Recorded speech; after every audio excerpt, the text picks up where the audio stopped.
Welcome to This Week in Vegas, a Bettors View. I'm Marco D'Angelo, along with Vegas Runner. Each and every week, we're going to be here talking about things happening in Las Vegas. We'll talk about last week's games. We'll talk about this week, everything happening. It's free flow. And again, I want to tell you guys, go into our forums at pregame.com forums. And if you have any questions for us, you can post them in there. Or once you're watching this video in the comments section, if you have something you want to talk about, post it there. We'll either answer you right there on the site with the video, or we'll make a show out of it the following week. Absolutely. This week, I've been rattling on, and we're going to get to you in a second, sir. And first off, I want to say this guy is red hot. I mean, he is ranked in the top 10 in every category of all sports right now. College football, NFL football, NBA. And just don't have enough college basketball yet. Just started college basketball. We'll be there too, for sure. But the guy in college football, the last two Saturdays, 11-1. Now you heard me correctly, 11-1.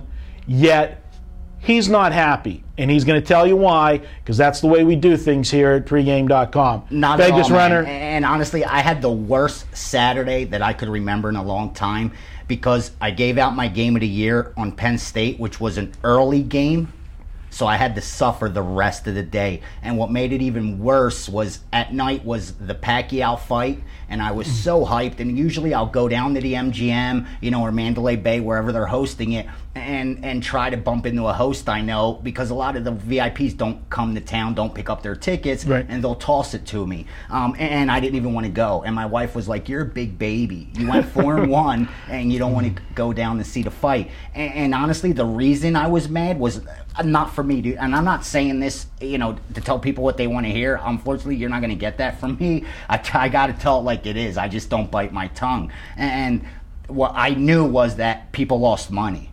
That I went 4-1. I might have went 11-1, and they might have won with me the week before, going 7-0. But I know more people than not bet more than they should have, thinking I'm so hot. And I've made that mistake 100 times, dude. No one's made it more times than me, because I had access to the best sports information back in the day, before computers, before all that stuff, when we were beating the shit out of books, dude. And I got burned so much. So I know more than anyone about being overconfident, betting incorrectly, and having one game kill you. And it's happened to me too many times, and I know it happened to people on Saturday. And I want to apologize for it, but I mean, how do you apologize for going 11-1? Well, all I could try to do is educate, and that's why if you go into my thread today in the forum, please look on my Wednesday thread. I took the time and really wrote out, my feelings about money management, and just spoke from the heart, because it is the most important thing. I could give you 80% winners, which I won't be able to do.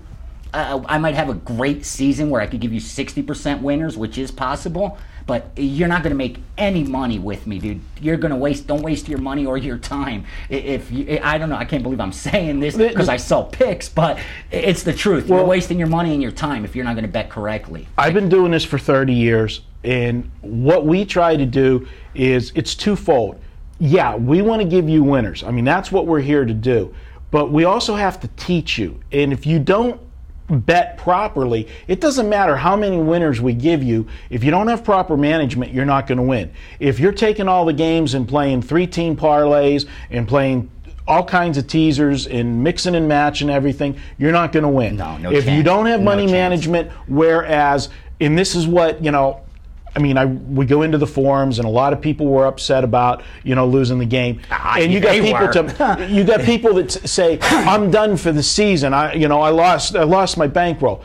If you ever, and I can't be more, adamant about this, if you ever go broke on one game, you should not be betting, period. Okay?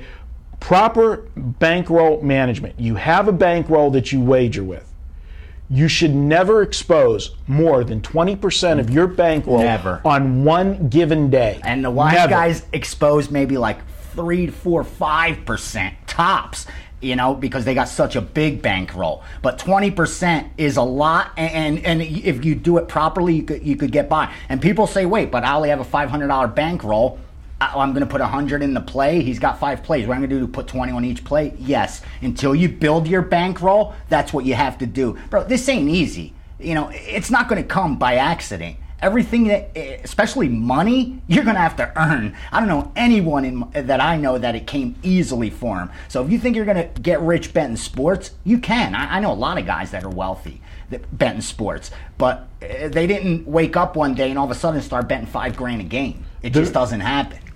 To me, one of the best things that can happen is either A, you live in Las Vegas, where you bet here, or you use an offshore sports book, where in both instances you have to lay the money down up front first. So you cannot bet money that you don't have. And unfortunately, there are too many people out there that just play on credit sheets. Yeah. Okay, More people than not. The majority of people do.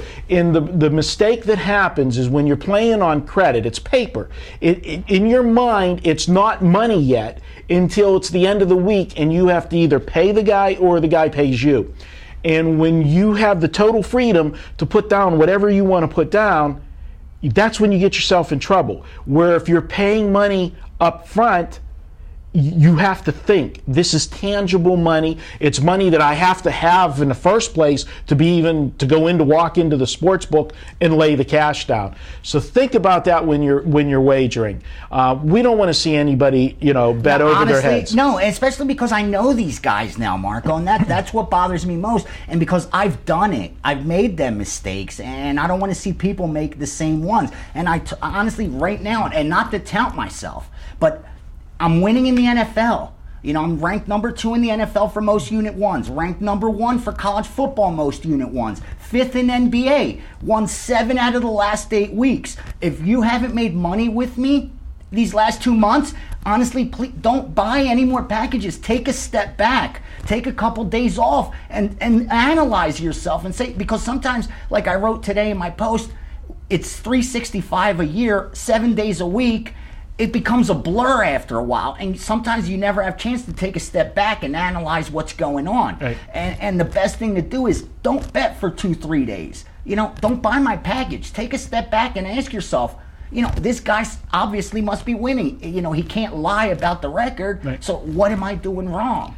It comes down. You got to reach a point where I stopped blaming everyone else and I started blaming myself. That's what changed it for me. Before, I would blame the wise guys. Like, that piece of shit, how could he lose that game?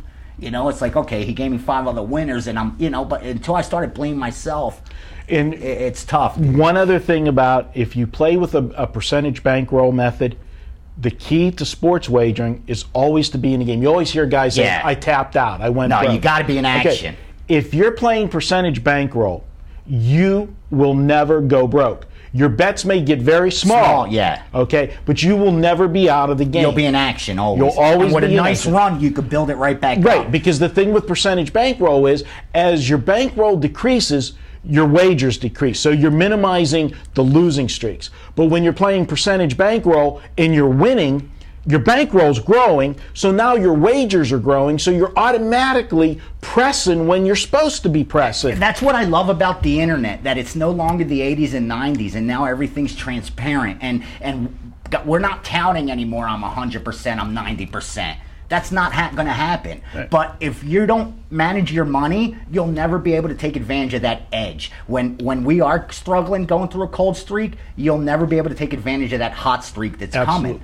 We went off on this, but this is that important of a subject to spend the whole show on. If you guys want to carry on this conversation, just post a comment about our video. We'll get back to you, or go to pregame.com and go to forums and ask the questions on money management. That's what we're here for, guys. I want to see you win with my picks, dude. I don't want to see you lose with them. Absolutely. Hey, this has been This Week in Vegas. Vegas runner Marco D'Angelo. Thanks for your time, guys. We'll be back next week.